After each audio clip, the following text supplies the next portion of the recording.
Hello and welcome. The post-COVID-19 world is going to look a little different, maybe even dramatically different, particularly from where we are right now in Asia. One of the big questions is, what is the role of China going to be in coming days, as it might and likely loses its hold over the global economic portfolio, so to speak. Roughly one-fifth of the world's goods are produced in China. China is about $14 trillion of GDP and almost 15.5 or 16% of world GDP, second to the United States. All of this could change. Now, as this changes, this also means that there could be opportunity and there could be threats for other countries, particularly in Asia where we are. And who better to throw more light on it and project and do some crystal ball gazing than Parag Khanna, founder and managing partner of FutureMap, a data and scenario-based strategic advisory firm based out of Singapore. Parag also has a PhD from the London School of Economics and has traveled widely and lectured widely as well. Parag, thank you very much for speaking with us. It's a pleasure. Great to speak with you. Right. So Parag, tell us, I know that you've always argued that Asia is not China and China is not Asia. And that was in a certain context, because you've also argued that other countries in Asia who also represent about another half of the Asian GDP have been growing fast. They've been growing faster. But this equation is obviously going to change now, and in many ways, including, for instance, thanks to, let's say, Japan saying it's going to give Japanese companies $2 billion to essentially get out of China. So how do you see all of this unfolding in coming months and years? I think that it will accelerate the trends that were already underway, which is the appreciation that Asia is indeed much larger than just China, with the fourth wave economies, as I call them. The first wave of Asian growth was Japan. The second wave was the Tigers. The third wave was China itself. And now we have the fourth wave, led by India and led by ASEAN, Southeast Asia. So what we've seen over the last few years, even before the US-China trade war, is that Japan and other economies have been shifting their production out of China into Southeast Asia, partially into India as well, to take advantage of more open markets, fast-growing markets, lower labor costs, and so forth. And that is absolutely going to accelerate now. So Asia is still the winner, if you will, but it's not just a China show. And I think that's extremely important. And it's an acceleration, a positive acceleration of a trend that was already underway. So we will see more diversification, more distribution of the footprint of manufacturing, the footprint of foreign investment. ASEAN is catching up quite closely to China in terms of annual volumes of inward FDI. I expect them perhaps to reach parity within the next 2 to 3 years.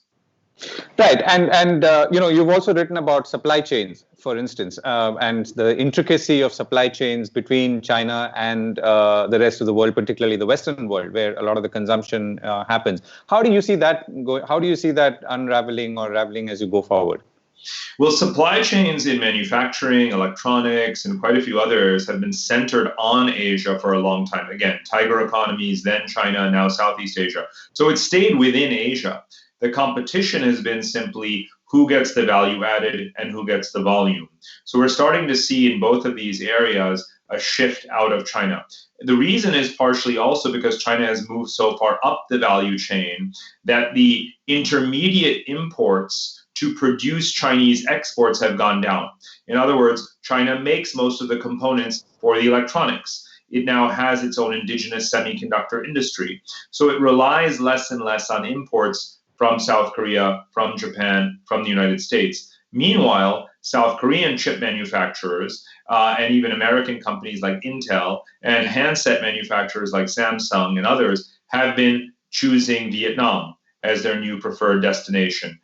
In fact, the majority of Samsung phones in the world are now made in Vietnam.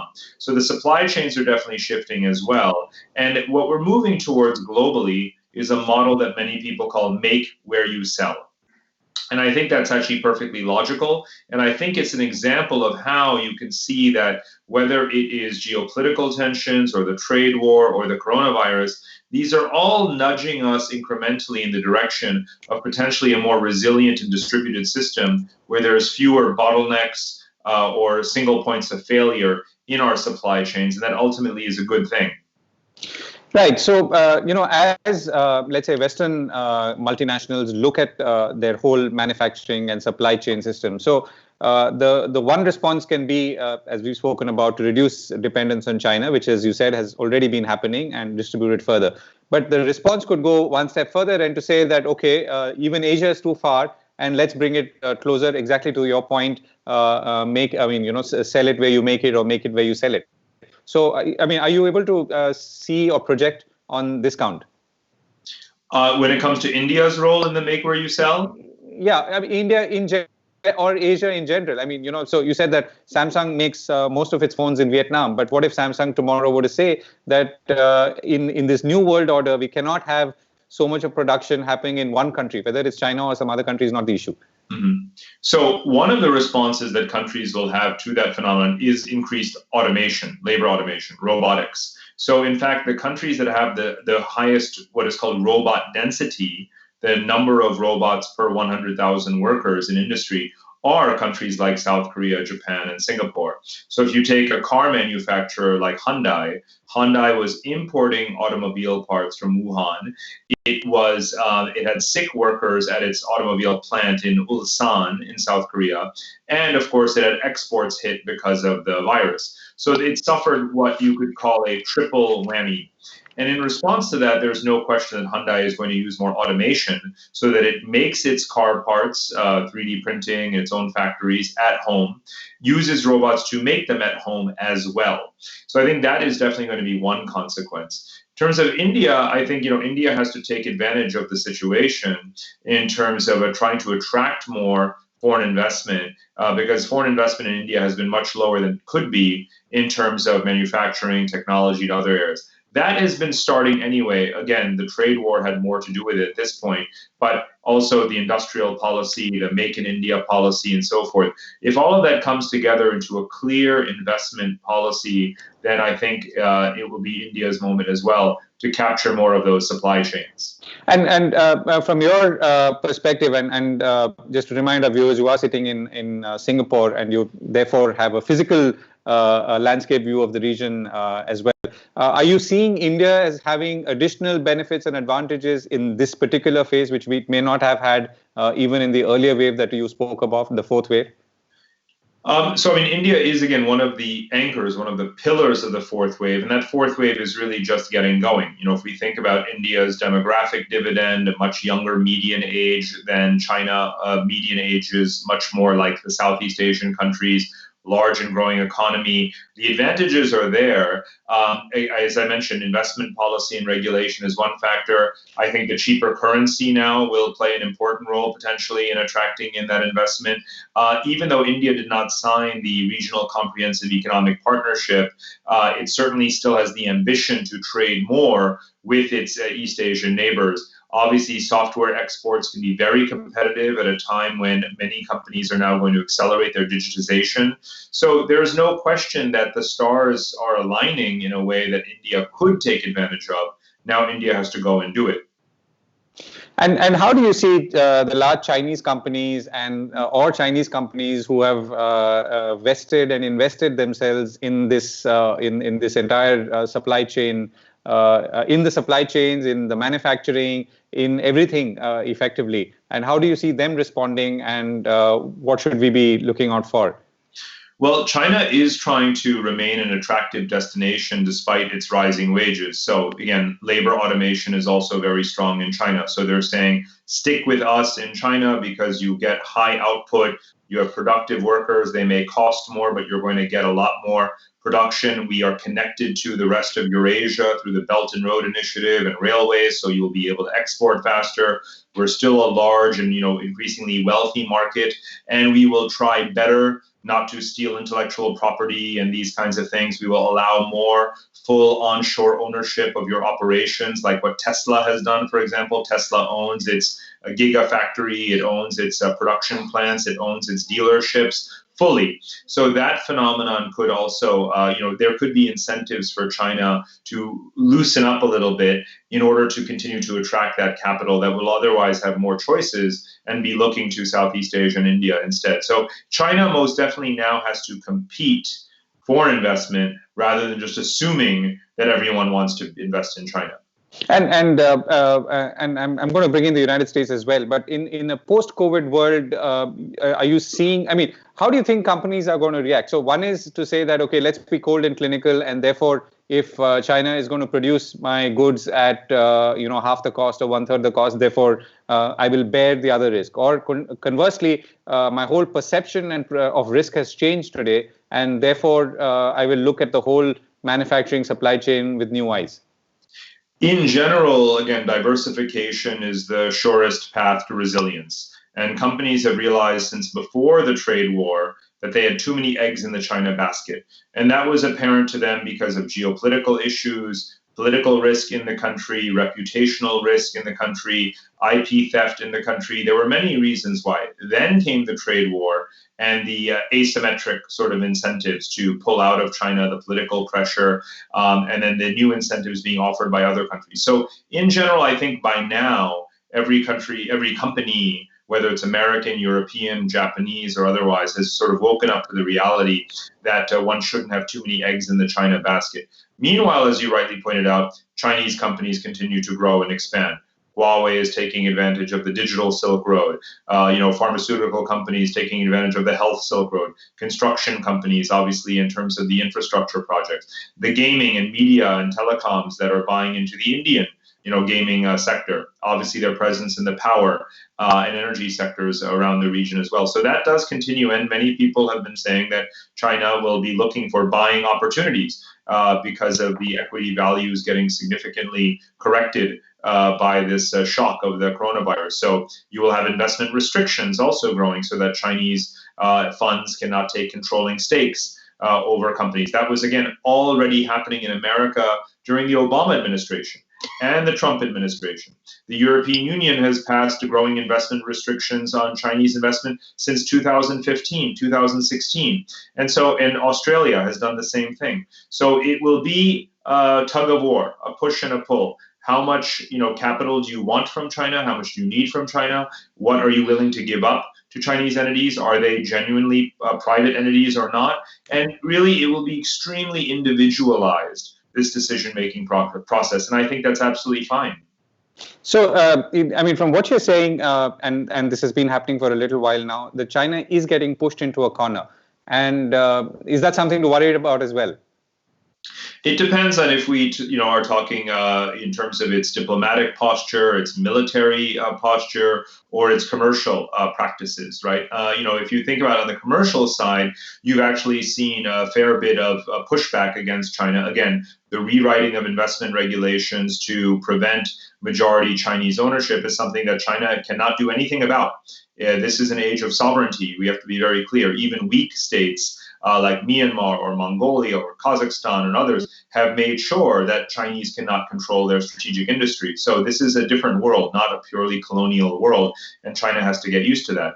In the military domain, the rise of the Quad, which India, again, is absolutely pivotal. The India, Japan, Australia, United States, Quad countries that are not only increasing their own internal coordination, but providing support to the navies of the Philippines, of Vietnam, of Indonesia. That, again, is a very strong sign that this is not going to be a world where China necessarily gets what it wants. And that, in fact, it is going to be possible for us to use this post-virus environment, but also the post-trade war environment, to not only just push back, but to push towards a model for Asia in which there is a multipolar equilibrium, and that no one state is too powerful. And again, I think that would be a very positive outcome for Asia. And very broadly, Parag, and my last question, or penultimate question, what do you see as the new order? Which we took a lot of things for granted, and the direction and the linearity of it for granted in the last few years, or last many years actually, and that's obviously going to change in this post-COVID-19 world. How are you looking at it? What are your thoughts even as you shape them? I'm very glad that you used the word linearity, because the thing about geopolitics is that it's nonlinear. It's highly nonlinear. It's highly complex. And one of the things that I have always found worrisome in the discourse about geopolitics these days is that people make linear extrapolations. Because China is rising, China will be number one. Because China is investing in its military very strongly, China will dominate Asia, without an appreciation of the reaction to China's action.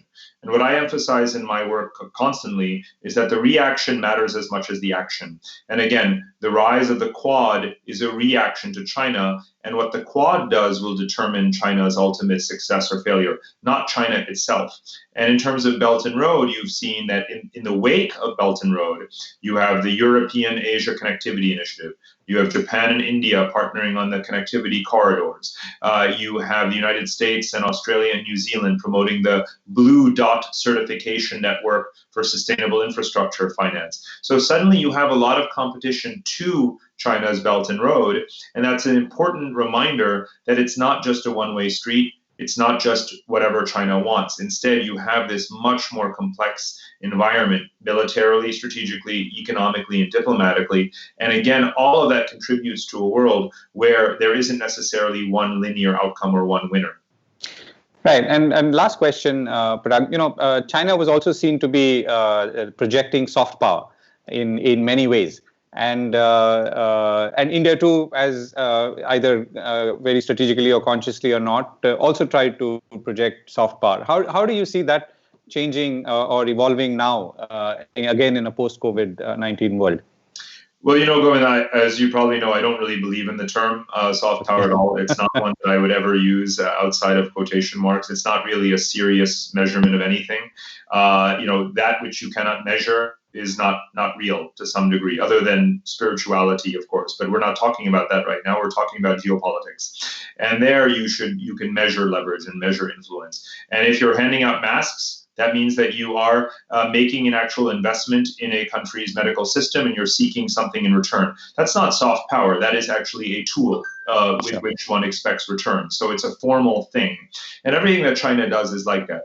Whether it's a Confucius Institute, whether it's mask diplomacy, or whether it's debt trap diplomacy, it's not hard or soft power. It's instruments of leverage, and there's hundreds of them that China uses and others do as well. So right now, as we think about India's growing outreach to Central Asian countries, India's growing outreach to Southeast Asian countries, even to African countries. That's not hard power, that's not soft power. That's building strong ties. To me, the power of connectivity is the most valuable kind of power. The more deeply connected you are to another society, the more influence you can have over them.